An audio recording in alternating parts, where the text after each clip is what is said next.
Hey guys, welcome back. This is going to be part number 2 on the extremely basic, just different types of sets. Today we're doing something a little kind of the same but a little different. It's a variation of a dirt hole, but this is again going to be a very basic version, but we're going to do a step down dirt hole. Definitely one of my favorite sets. Absolutely, hands down, probably my favorite set until it gets cold and the snow comes in. The set is not very good for wet areas, or if you're dealing with snow and melting and freezing and melting and freezing. It's just not ideal for that, and I'll show you why when we get into it.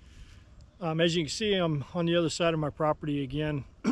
I don't want to be out where I'm going to be actually setting, because set time's coming pretty close here. I'm going to go on a 10-day elk hunt coming up, actually leaving day after tomorrow, and might get some good footage of that as well. And if I do, I'll definitely put it on the channel, just because I think it'd be fun.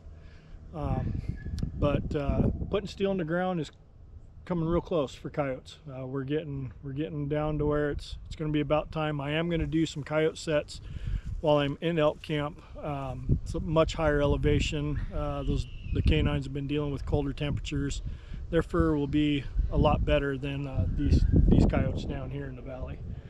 But anyway, I'll get stuff set up and actually set the camera up properly this time, so you guys can see on the first try and I don't have to come back and do it again. And yeah, let's check out this step down dirt hole. So at the beginning of this video, before my intro there, I was the camera was filming this little knoll that I'm standing on, and I want you to kind of pay attention to what it was looking at, and I'll tell you more on why after this is all said and done and at the end of the video.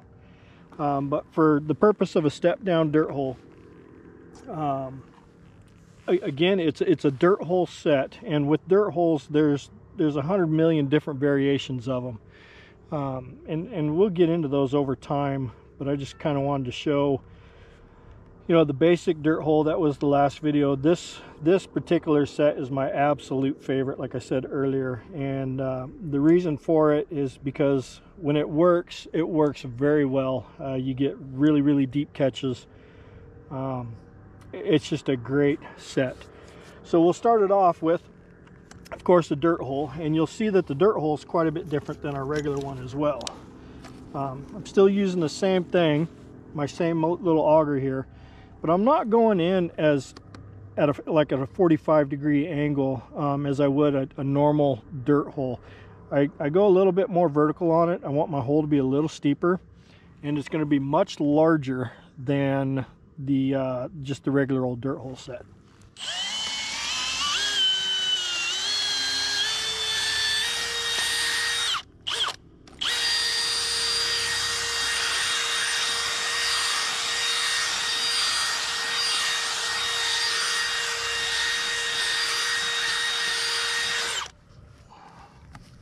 And you'll see why I go so much bigger here in a minute.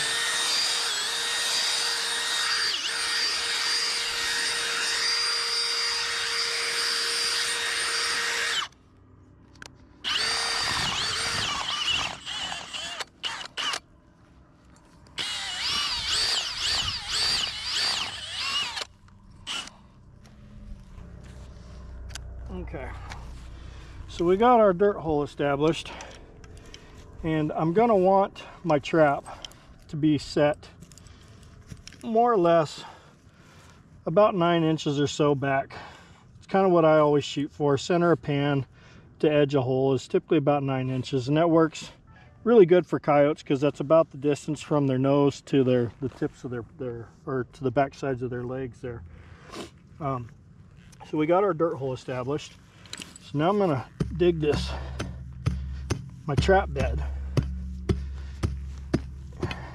Now with that the dirt hole that I set in the last video, if you noticed, I hope you could see it, that was actually a variation of a flat set, for the simple reason of once the trap was bedded and and set and covered all up, you know, and finished, my trap was more or less flush with the ground. It was on the same plane.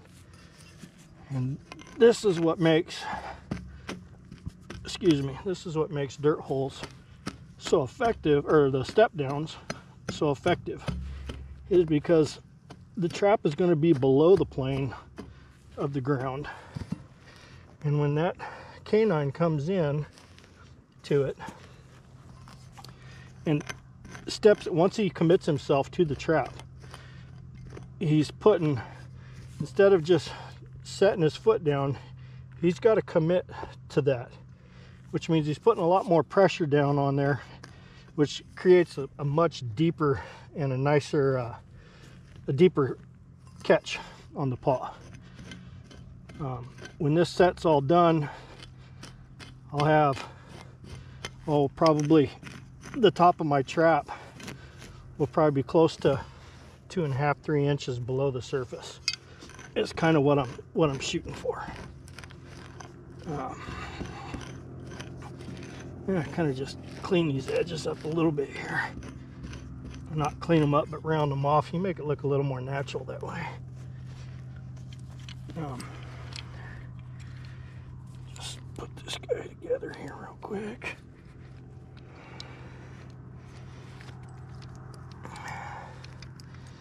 Okay. And then another thing with this, with a step down, I don't necessarily have to offset my trap to one side or the other. The reason being is this is kind of my natural guiding right here. It's going to be lower. I just wanted to make sure my trap was going to fit in there. But I don't, in order for him to get down in here, him or her, they got to come into this area. So eventually, while they're trying to get at whatever's in here, which would be my bait, you know, maybe my squeaker or something in there making noise, they're eventually going to catch that pan. So I'm not real worried about being offset on the pan of the trap. Just about got her deep enough there. Now, the reason why I was saying earlier this trap is not so, or this set is not so good and when it starts raining or snowing and you got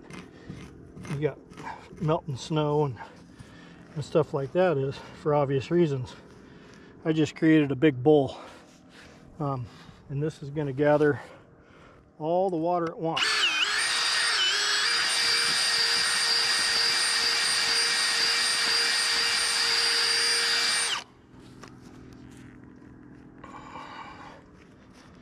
As you can see, that hole is quite a bit bigger. So what I'm trying to, I guess, trying to mimic there is that there's something that lives in there. Yeah, that'll work just fine right there. Take a little bit of this edge off from my dog side. Okay. All right, and I do the same thing that I would do with any other set with all my chain and my earth anchor and stuff like that. I want to create a little void here underneath the trap for all that to sit.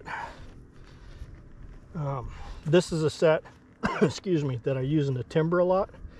All my timbers, my timber traps, they're all on long chains.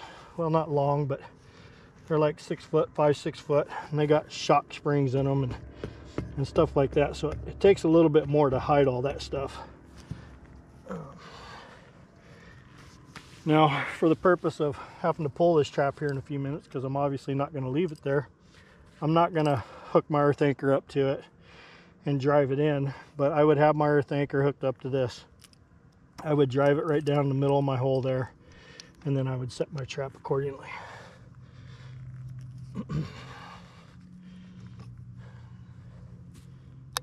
There's the night latch. Got that. Okay. I forgot to grab my wax paper. I'll be right back. Okay, guys. So I got my trap set. We're gonna fake the fact that I got it anchored. It's all ready to go. Oh, and a side note, this is something that I noticed that I forgot on that first basic set video. When you're setting foothold traps, you always set what we call through the jaws and not across the jaws. So what through the jaws means is the jaws are closing this way, okay? Whichever way your canine is traveling, you want them to close. You want, in essence, you want them to close around the leg and not over the leg. If I was to set the trap this way, or even worse yet, this way, there's a really good chance that that canine comes in and he steps right here on this trap. If he steps here between the dog coming up and this jaw coming up, it's going to throw the paw. And at best, you're going to have a toe catch. At worst, well, we don't even talk about that. It's just not good. So you always set through the jaws. If that's what I want his attention being orientated to, I want to come through the jaws so it closes sideways on him. If this was you know, something different, like if this was a walk through, say the trail came this way like this and we're just doing a flat blind set or something like that, then I'd want the trap this way. You always want it with their direction of travel.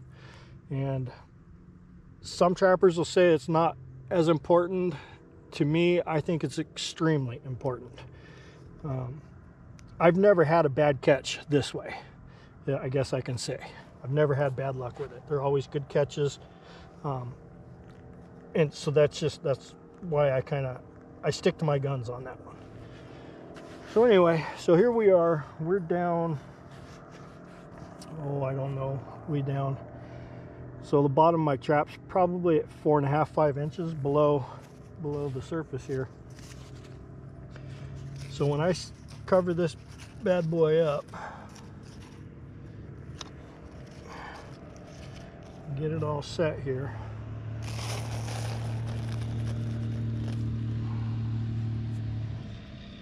and again, like I said in the last video, there is nothing more important than bedding the trap.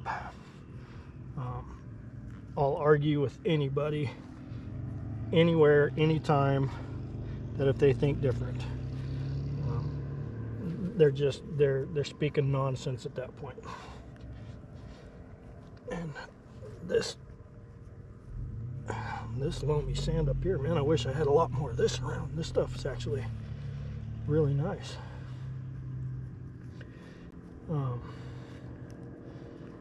So, and with this, a little sifter here. This soil is actually so stinking nice that you don't even really need to sift it. So we got that all covered up there, like so. Now what I'm going to do is I'm going to take all this dirt that I pulled out of here.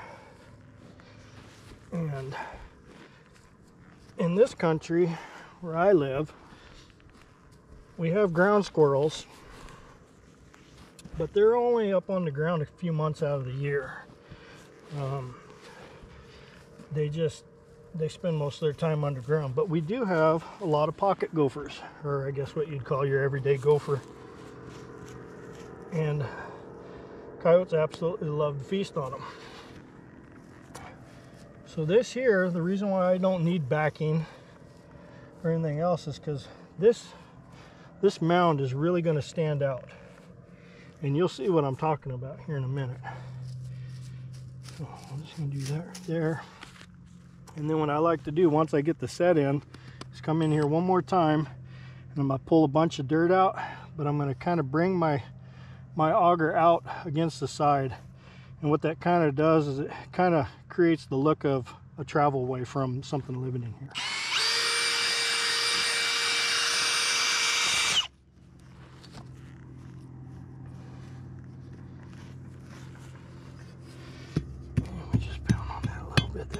Whoops, hit my trap.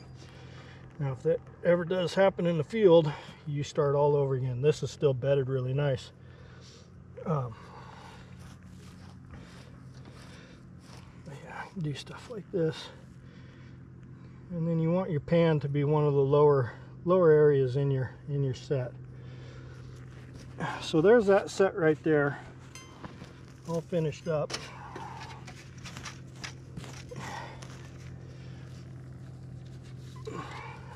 Like that. And then I hit some of this stuff here, and it kind of makes it look like it's been dug out a little bit. So anyway, that's a step down dirt hole. So now you can tell with, I don't have anything, I guess I could put that hammer across there. So the top of my trap is, you know, I'm gonna say it's a full 3 inches down. So when that canine comes up in here, it's not gonna wanna come over the back because they just don't. He's gonna come in from one of these sides. And once he gets a whiff or hears what he wants to hear down there, or smells it, or what have you, he's eventually going to commit.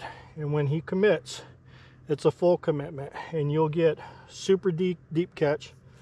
Most of the times when I catch coyotes in a step down like this, the pan is fully compressed and their paw is touching the pan when I pull them out of the trap. So you know, you get the deepest catch possible on these step downs, and that's what makes them my absolute favorite trap. But other than that, it's just the dirt hole that's put together a little different. I'm going to show you a bunch of different dirt holes throughout time. I mean, there's so many different variations, and again, I don't know them all. There's some that I'll show you that I don't even use, but it's just because they're not really effective in my area. But not everybody watching this channel lives in the northwest corner of Montana. So anyway, that is a finished step down dirt hole, and I hope you learned something from it. And yeah, guys, thanks, appreciate you being here and watching, and we'll see you on the next one. Take care.